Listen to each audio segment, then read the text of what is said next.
Today we send an open letter to James Gunn. Don't stop it. Today on the show.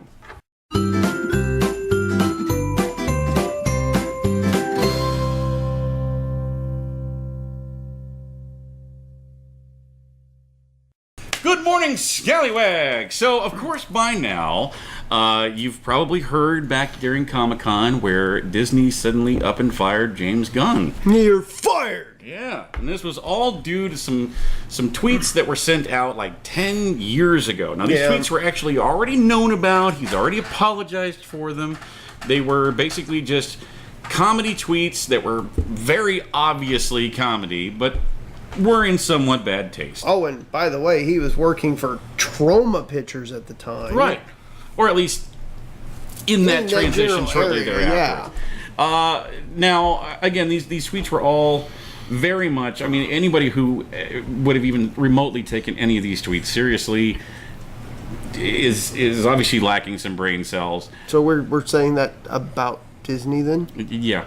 Well, okay. I mean, these tweets were actually known about before he ever even came to work for Disney. We're sorry, House of Mouse. Yeah. But it's true. It's true. I mean, they knew about it beforehand. Yeah. He had already apologized for them, said, hey, they were comedy, comical in nature, but yes, they were in bad taste, and I'm sorry. He has since stopped making tweets like that, hasn't in years, but they recently resurfaced It wasn't even like a person. It was just some random website kind of. It was kind of like an Onion-ish type website. Something completely non-credited. It wasn't like NBC, CBS, or ABC report on it. Heck, I still don't even think any of them have picked up on carrying it other than a glancing mention. Yeah.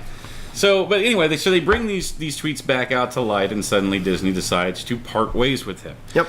Now, he was in the process, actually had just finished the first draft of Guardians of the Galaxy 3. So now it's up in the air as to whether or not they're going to use his script. It's actually still up in the air as to whether or not they're going to bring him back on or not. Yeah. In the meantime, a lot of the cast, you've got Chris Pratt, Zoe Saldana, and Dave Bautista have all come out in defense of James Gunn. Dave Bautista even going as far as to say, you're at least going to use his script, or you can let me out of my contract. I'm not doing it. So Drax may or may not be back. Make it back. Who knows? He died with the snap, so it would be okay for him not to come back. It wouldn't make sense for some of them to and some of them not, Yeah. but I'm sure they could find some way to let him out of it. But now some interesting news has come out. And this is something that James Gunn has actually mentioned in the past, that other studios have been talking to him about at least writing a project or possibly taking over another franchise. Of course, you had, Joss Whedon started off with the Avengers and stuff, and then he jumped over and did Justice League after. Finish up Justice League after Zack Snyder went bye-bye. Well, now, apparently, Warner Brothers is talking to James Gunn about taking over a franchise with them. Now, if he takes a franchise with WB, I have the franchise that would be perfect for him. Let's take the TV show and let's push it aside, but he could write a majorly fun Teen Titans movie. He could. I think he would be perfect for that kind of young. Well, I think the one that's kind of being rumored most, and the one I would most like to see is the Green Lantern movie. That would be good too. Yeah. So, I mean, they're talking about doing a Green Lantern core movie. That would be really not just focusing on one lantern, but on the whole core. He definitely has the chops for the space. Exactly. With the two Guardians movies. Space cops. And on the Green Lantern, here's a perfect thing that they could do. If they're going to focus it on the core, have the last scene of the movie be the Lantern's ship crashing on the Earth. Right? So, not even have Hal Jordan or anybody there? Yeah, not even have Hal Jordan. Just, wait until we can get it a little bit better before we have our first real live-action Green Lantern movie. Okay. That could work. Because ever since Ryan Reynolds... maybe even have, Abin Sur and Sinestro be, the two main characters. And have him split off with them in the end and Abin Sur... Because ever since Ryan Reynolds got hurt in that drive-by shooting and wasn't able to film the Green Lantern movie... it was totally unfortunate. Our hearts still go out to you. Swift recovery, Mr. Reynolds. Oh, wait. He's not going to recover from that, is he? Right. Well, I mean, he made Deadpool, so he must have recovered. Somehow. I mean, I don't get it. alternate universes, timelines, stuff like that. But yeah, I mean that's definitely something I would like to see. Yes. But I mean, I don't know. I mean, if he signs on for like a multi-picture deal or something, I definitely would love to see that. But I would love to see James Gunn's take on Guy Gardner. Oh wow! Yes. I mean, can't. He would. Even if he is just a supporting character, I don't care. I mean, think Yondu. And the equivalent being Guy Gardner. Yeah. And just that chemistry with his style of writing and directing, and just I think he would. I think out of all the franchises that could possibly be done over at DC, and that's still the one we're waiting on, as far as big characters go, that I think that would be the one he'd be most suited for. I would love to see that. I mean, personally, I would love to see him do any franchise for that. Yeah, I mean, I think he could do any franchise because, you know, he kind of helped do the directing on some of with the Russo brothers, at least from the Guardians' point of view. All of the Guardians dialogue was written and directed by Gunn in Infinity War. Which meshed almost seamlessly. Oh, yeah. I mean, it was Absolutely. amazing. Let's take your plan and let's throw it away and let me come up with a better plan. Because then it might be good. Then it might be good. I mean, even subtleties like, I mean, he's even come out and said, and this was during the snap when all the characters were fading out and everything, when Groot started fading out, and of course he just says, "I am Groot," and Rocket kind of saying, "Oh, no," and someone asked him online what was Groot's last line right as he was fading out, and James Gunn actually came out and he said, "Okay, big spoiler warning for you here, big space, big space, big space." He said, "Dad." He looked at Rocket and said, "Dad." Oh, it's in the feels. Oh, man. But just, I mean, and I would love to see some of it. I mean, you can kind of gather what some of it is, but like I guess he had a completely separate script that only Vin Diesel got to see that explained this is the actual line that Groot is saying every time he speaks. I would love to see that. Somewhere out there. The subtleties of his work. Yeah. But anyway, I mean, yeah, he could definitely take over. He could have his pick at DC. Let's face it.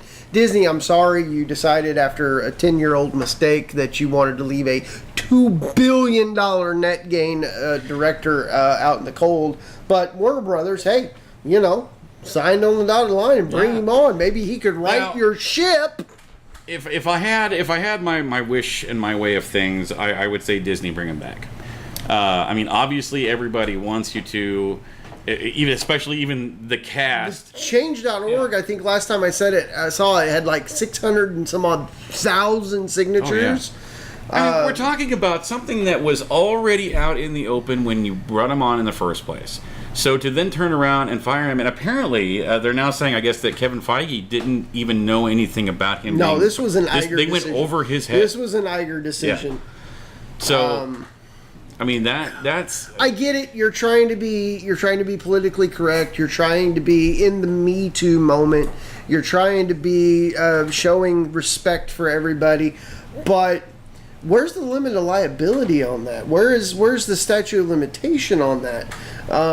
You know, are we going to start digging up tons of information from the past? Because, hey, you know what? Disney, you made some bad decisions back in World War II with some of your cartoons. Everybody has skeletons. Song of the South. Yep.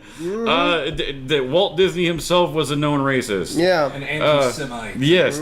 I mean, everyone has skeletons in their closet, okay? Everyone has done or said something in their past that they would love to take back or that they, you know, could regret saying or doing.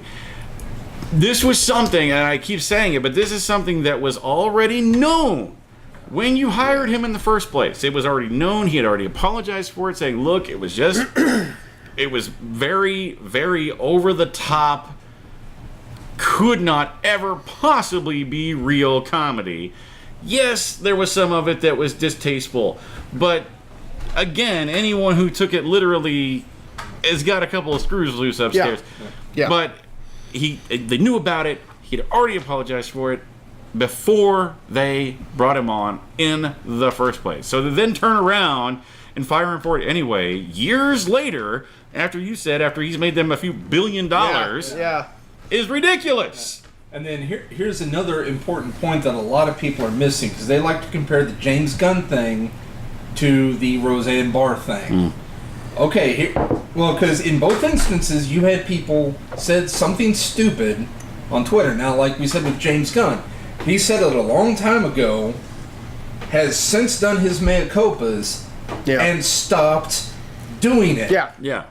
Roseanne Barr said a lot of stupid stuff a long time ago, and then kept saying stupid stuff.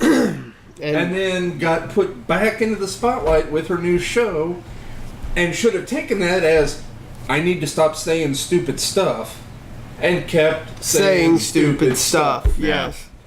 Yeah, I haven't. I follow the show. Actually, follows James Gunn on Twitter, and I have not seen anything negative. Even after getting fired, he is still being a consummate professional, and he's not saying a lot, but he's not dogging the mouse. And the one thing he really has said in response to the matter is just I said some stupid stuff, and I've apologized for it before, but again, I'm sorry. Yeah. He continues to apologize. He continues to understand that what he said was wrong and insensitive. Meanwhile, you've got your cast that's just I've got a finger for you, Disney, and if you want to take a pick at which one it is, bring him back, or at least use his script. I agree. I don't even know if using his script is going to satisfy a lot of people. I think the director sets the tone for the movie. Yeah. But you're talking about this is a guy that wrote and directed all these movies, so he wrote the dialogue. And think about just the genius dialogue that is in those movies. Now granted, Star-Lord is basically just Chris Pratt with a name. But, kind of like Deadpool is Ryan Reynolds. Right. But still, those stories, that dialogue, all of those things were James Gunn. So if Disney does not bring him back on, then yes, please, Warner Brothers, sweep in and get him. Get yourself a gym. Get yourself a gym. That's basically all we can say on it. And my pick would be Green Lantern, but that is open for debate. I still think he could do great. He could do a good Green Lantern. He could do Teen Titans, because that's another. He's proved now that he's very good at taking lesser known. The Guardians of the Galaxy comic book has never been very good. No, it's been its own little niche corner inside of Marvel. And they were always these side characters and whatever, and he made them popular. So let's look at what would be a good DC character that is kind of a cheesy character or not as cool as some of the other guys' character that he would have the ability to make. I've got it. Because I've got one in mind that I would love to see. I got one in mind. Get Gunn, get Nathan Fillion. Let's get that Booster Gold movie.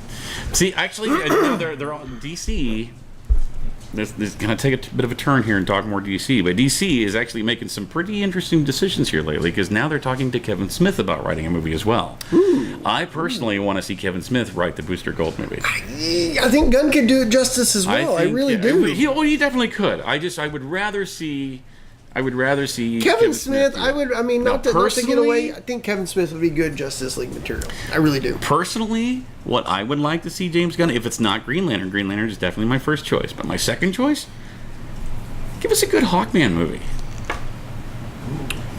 Go back to the 90s and give us the Hawk World storyline. That would Thanagarians. Yeah, Thanagarians. That would be awesome. Do you want the Thanagarian or do you want the ancient Egypt? I want the Thanagarians. I don't want the ancient Egypt. I watched the ancient Egypt. You could almost intertwine them a little bit. Yeah, but still, I want Thanagarian. Yeah, I do too. Go back 90s Hawk World. Yeah. We're talking the Hawk World story arc and stuff like that. That would be awesome. Yeah. Absolutely awesome. Or how about James Gunn doing Animal Man? Ooh. I didn't consider that. Yeah. James Gunn could also do good Flash. James Gunn would do amazing Flash. I think that's already in the works. That's already in the works. But I think if James Gunn took that one over, we would definitely see Ezra Miller. See how far Ezra Miller could push this. James, or since James Gunn has proven his chops with Guardians of the Galaxy, the main man himself, Lobo. Oh, give us Lobo. Oh, James Gunn Lobo movie? James Gunn Lobo? Yes, please. Bring it! Come on. So, what do you guys think? What would be Mobile went 3D. blood. If James Gunn was to take over a DC franchise, what franchise would you like to see him take over? Put it in the comments below. That's right. Continue to follow us across social medias, the Facebook, the Instagram, and the Twitter. Yes, continue to comment, like, share, and subscribe. Yep. Click the bell notification icon. I always want to say bell notification. Click the bell icon so you get notified as soon as we upload our videos. That's what he wants to say. Yeah, every Monday through Friday. Yep. You know what?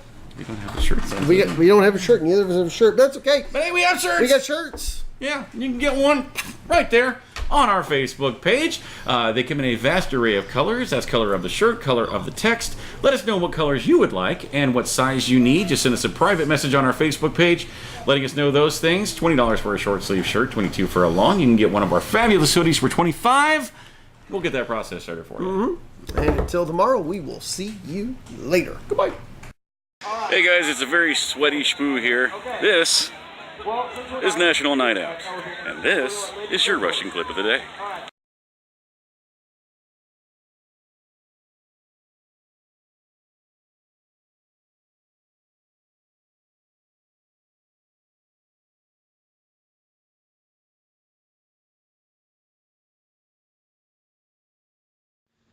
Hey guys, thanks for watching that video. We hope you enjoyed it. Yeah, and if you liked what you see, go ahead and click on our faces to go ahead and subscribe to get all of our Monday through Friday stuff. Indeed, and here's a couple of links down below that you can follow to watch more shows like it.